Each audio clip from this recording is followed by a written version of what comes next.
Hey guys, got another game for you, featuring a commander I have not played in a very long time, Zur, the Enchanter. I played this guy, man, more than a year ago, back when I first started playing EDH a lot, and the deck that I was playing at the time was based around the combination of Power Artifact, Grim Monolith, and or Basalt Monolith, and Stroke of Genius. And while the deck was super effective, it was extremely laborious to play in the sense that I would win the game with Necro, acquire the combo, and then it would take me about 10 minutes of tapping and untapping to combo my opponent to death. It was sort of the ultimate troll deck and incurred a lot of hate, and eventually I just abandoned it because it just took too long to win. However, since the printing of that card, Rest in Peace, which of course is a 2-mana enchantment you can fetch with Zur quite easily, I concluded that there's probably a much sleeker, more efficient way to run the combo in that it's only 2 cards and requires only a single attack step.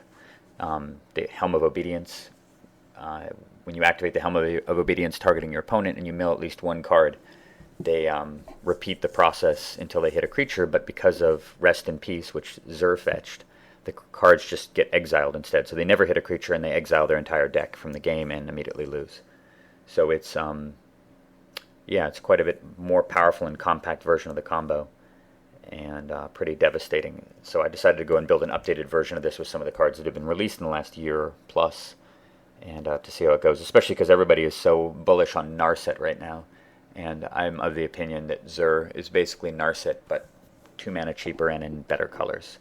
And so far the games I've played have really established that. I've had a lot of games with Narset. The problem with Narset ultimately is that you're playing a blue control deck, but you can't really run that many reactive cards due to the fact that if you want to abuse your hero's power to the maximum, you need to play with a lot of really expensive and relatively clunky sorceries and enchantments and things like that to really lock the game up once you do get a successful attack step with Narset. And what that means is that you get a lot of unworkable hands where your hand is just clogged with lots of really expensive things while your opponent does fast stuff and you can't react. And if they're able to cripple your mana at all, you never get to 6 and you never get your commander out and you lose.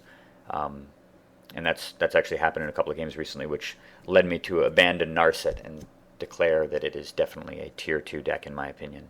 Just as my suspicions were confirmed, 6 mana commanders are just totally inferior to the ones that cost 2 and 3. And I guess Zur costs 4, and he's certainly borderline among the commanders that you might actually fit in a deck. But I still feel that Nin and Edric are a cut well above the other ones, and Aloro's extremely strong as well, but mainly because his ability is passive. You don't ever actually have to really cast him, so effectively his commander cost is 0. By the time he enters the game, usually you've got things locked up anyway. So I'm going to be playing a bunch of games with Zur and hopefully getting some recorded versions of them. This is a game against this guy Dots playing Gaddock, one of the least favorite commanders that a control deck can ever face. I hate this creature, and people who play it tend to actually have pretty refined decks. They can get around the drawback by just using lots of cheap stuff. Cards like Sylvan Library and the fast, efficient creatures and the swords and all the stuff that just sits under 3 mana. They tend to be really disruptive and kind of a pain in the ass, plus the commander is just brutal against control decks that use things like Treachery and Future Sight and Terminus and so on to control the board. Anyway, this is just borderline keepable. Obviously with 1 more land I can totally run it, especially because of Enlightened Tutor, which would get me the Mana Crypt or whatever, or the Black Source to run the Demonic Tutor. But unfortunately, against Gaddock, against a slower commander, I would definitely probably keep this draw. But against Gaddock, there's just no way I can keep it, so I have to throw it back. And I get a very workable draw that contains Thran Dynamo is the only card that's going to be nullified by Gaddock, so we can use it. It leads to the Grasslands. Alrighty. So I'm just figuring he's going to play Gaddock here, which as they almost always do. And the Savannah is definitely a sign of someone who has at least invested in their deck quite a bit. And he casts Fleece Mainline, the better Watchwolf. Creature is pretty insane. Alright, I'm actually kind of glad that this is a Fleece Mainline and not the Qasali Pride Mage. But we're looking at a turn 3 Zur here, so can't really ask for much more. Oh, I could have paused on the on that search to have you get you guys to take a look at my deck. But hopefully that'll come up again. Certainly it'll come up again in another game. So there's Gaddock, which is right on schedule before I hit 4 mana. Bash for 3, and he plays a Selesnya Sanctuary. I was really hoping he would miss a land drop here, but unfortunately it did not happen. Detention Sphere it's good, but at the same time I don't really want to draw that right now, because it's one of the few enchantments I play with. And I think I only play like 5 enchantments in this deck. I think I play Detention Sphere, Aura of Silence, and I'm starting to feel like Aura of Silence should probably be Oblivion Ring, or its equivalent's Banishing Light, I guess is kind of the same card. Necropotence, of course, Rest in Peace, and Copy Artifact, I think, are all the enchantments I'm playing. So, just basically abusing Zur's ability to fetch Necro as the foundation of the deck. So I'm playing Zur the Enchanter because green-white has probably about 3 or 4 main deck cards that can destroy this. Swords, I don't even care if he condemns it, so that doesn't even count. Probably Oblivion Ring, Banishing Light, Path to Exile. I don't know, not too many. Path to Exile will be fine, I just replay it again next turn. He's got the best one now, unfortunately, Swords. So that's a big kick in the balls, and he's got another land, and he's got a Jitte. Very brutal. Jitte is actually a pretty good answer that green-white has against Zur as well, if you can get 4 counters on it. Alright, so I draw a Strip Mine. This is just a no-brainer. Kill this land, because I need to keep him off of mana, which is quite nice. Can't cast the Thran Dynamo. So I'm faced with a couple of choices. Sitting on Hinder is not really an option, due to the fact that he'll just equip and start bashing it. And once this has 4 counters on it, the Zur plan kind of goes out the window, and I probably can't recover at that point. Detention Sphere on the Umezawa Jitte is not a bad idea, although it does set me back quite a bit. And I think about it for a long time, and I ultimately feel that I really just need to get Thran Dynamo in play, especially because I can use Fabricate to get Shackles to steal one of these guys. And so I decided to do that. I'm going to Detention Sphere the Gaddock. I know that he can't cast it next turn because he played a Selesnya Sanctuary, which I strip mined, and I should be able to get the Thran Dynamo out at least, which will enable the Zur quite a bit. So I'm thinking long term here. I just need to develop mana. Let's get rid of that. There goes Gaddock out of the game. I'm very happy to see that, which means he doesn't have a cheap enchantment removal, because he'd probably do that in lieu of just recasting his guy, since he's stuck at 3/2 land. There's a third. So after a long pause, he equips, which I'm not surprised about at all. That's fine. I kind of factored in that he would get up to 4 counters on the Jitte anyway. The top is a nice draw. So I'm going to just put out the Dynamo. And I gave some thought here to fabricating right away to get Shackles, but I kind of wanted it to be a bit of a surprise, and decided to just go, so you can see me tapping blue mana there, and I decided I was just going to go hunt with the top and see what was lurking at the top of the deck. Mana Crypt is good, but not really what I want right now, and Copy Artifact is sitting right there. So I think I actually made a mistake here. I think I should have definitely just used Hallowed Fountain and drawn the Copy Artifact right away to copy the Thran Dynamo, especially before he could destroy it, because getting those 2 Dynamos out along with the Fabricate next turn gives me a lot of flexibility, and ultimately I just let the mana go away, which is, I think, definitely an error. So now he's got 4 counters, and that's fine. The follow-up is Mystic Enforcer. I was very surprised not to see Gaddock here. I would have definitely played Gaddock if I were him, given the fact that I just used top, and I've now got a ton of mana and could easily just Wrath of God or Terminus or Supreme Verdict or whatever. But he decided he wanted to put a 3/3 into play, which factors very nicely into my... So I'm going to copy Artifact here. Again, it's a bad play to do that. So now I Fabricate. I get Shackles, and because I had to cast the Copy Artifact on this turn instead of next turn, he gets an entire additional attack step. If I had the 2 Dynamos in play right away, I could have just gone blue mana, Fabricate, cast Dynamo, and grab. Which would I have had enough mana to do all that? Let's see, 6, 7, 8, 9, 10, 11. Would have drawn the top and didn't necessarily have to cast it. So Fabricate for Shackles and use it. That's 5, 8. Yeah, so I'd have 3 mana untapped. It would have been exactly perfect. So I would have been able to hinder and steal his Mystic Enforcer right now, which would have really helped a lot for a number of reasons. So it's definitely an error coming back to bite me in the ass right away. Plus he gets 2 extra Jitte counters. I'm actually getting pretty low here too, which makes the Necro plan a lot less attractive. So now he casts He's paying mana to cast. This is Green Sun Zenith, which of course is going to fetch that elf that disenchants. So we cannot allow that to resolve. Because with a Shackles plan, it's really the only way we're going to hold the line here. Counterspell is a pretty nice card to just pick up right there. Let's see what the top of the top yields. Holy cow. Condescend, Forbid, Spell Crumble. Pretty amazing. Amazing set of cards here. And I actually make a mistake here too.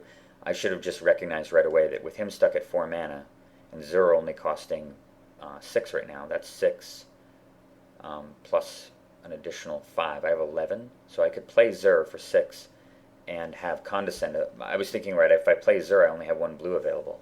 But if I play Zur, I still can just put Condescend on top, and I have the ability to Condescend for pretty much his entire mana base.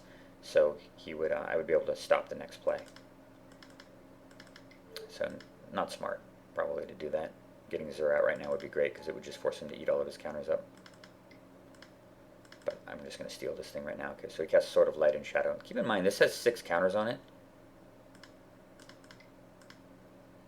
I have to counter that, of course, because that gives it pro-white, which means he can walk right past the Mystic Enforcer and start building more counters. And here, he does not attack me, inexplicably. I think that there's no reason not to attack here. Unless, because I have no cards in hand, so I can't even threaten to condemn. This Jitte, even though I can't actually see it. If anybody actually knows how to see a card that's hidden underneath a card, I would appreciate if you could tell me, because I could not see how many counters there are on this, even though I know it's got 6. But basically, attack with the Fleece Mane Lion. I block. You just remove 1 counter to give your guy +2/+2. That kills the Mystic Enforcer, and now the Jitte has 7 counters on it, and I can't grab it with Shackles because he'd just pump it in response. And I think he didn't realize that, possibly, which surprises me. But whatever the case was, not attacking here is just crazy. I'm going to look on top again. Same 3 counters. I just decide which one I'm going to pick up. I decide to go with the Crumple. So here I am going to put Zur into play using that plan.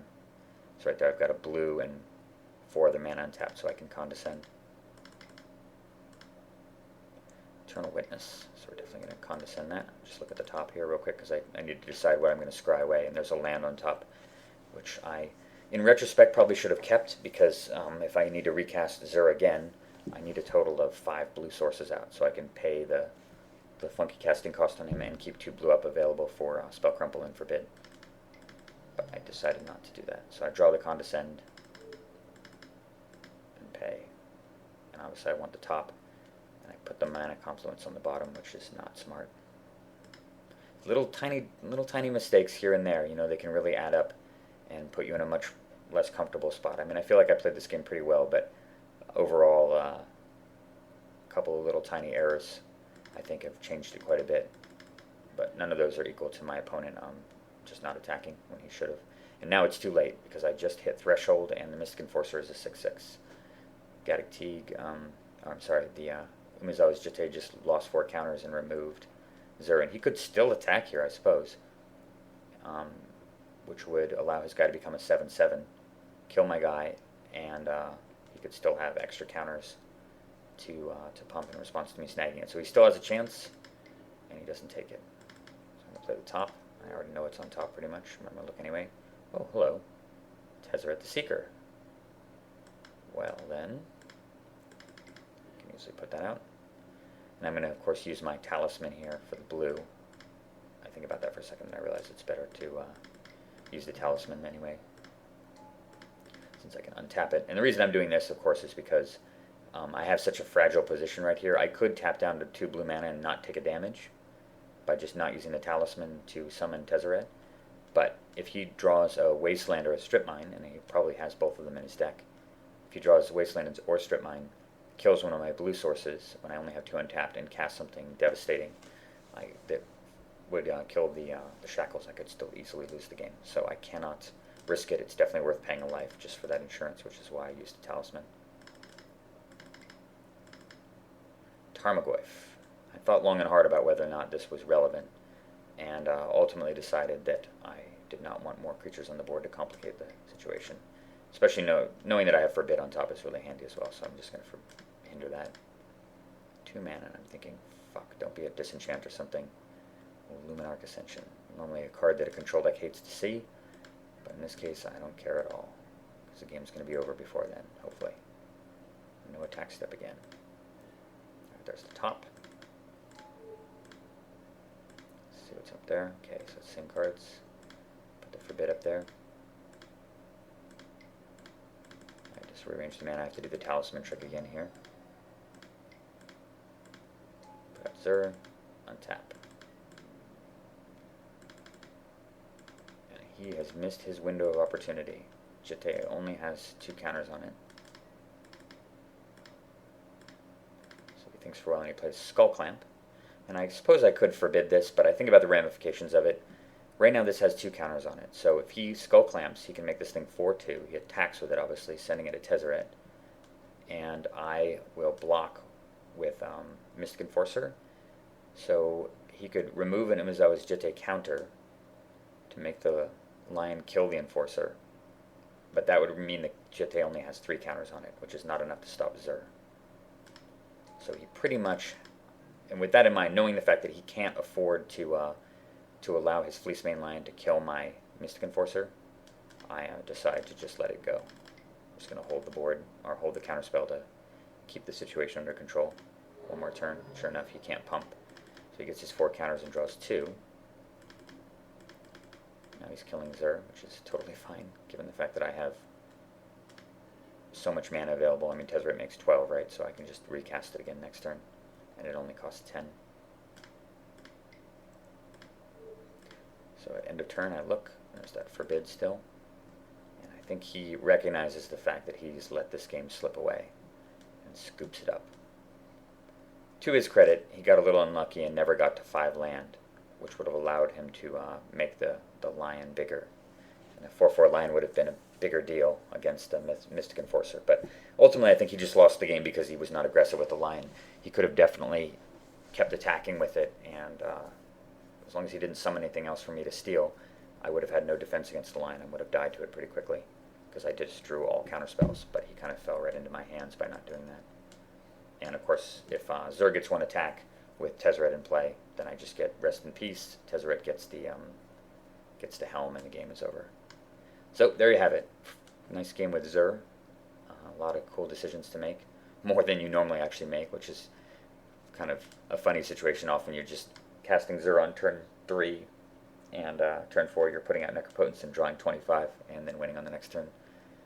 But I probably won't be posting too many games like that, because that's the norm, and they're not that interesting to watch. But hopefully I got some more good stuff coming for you guys soon. See you later.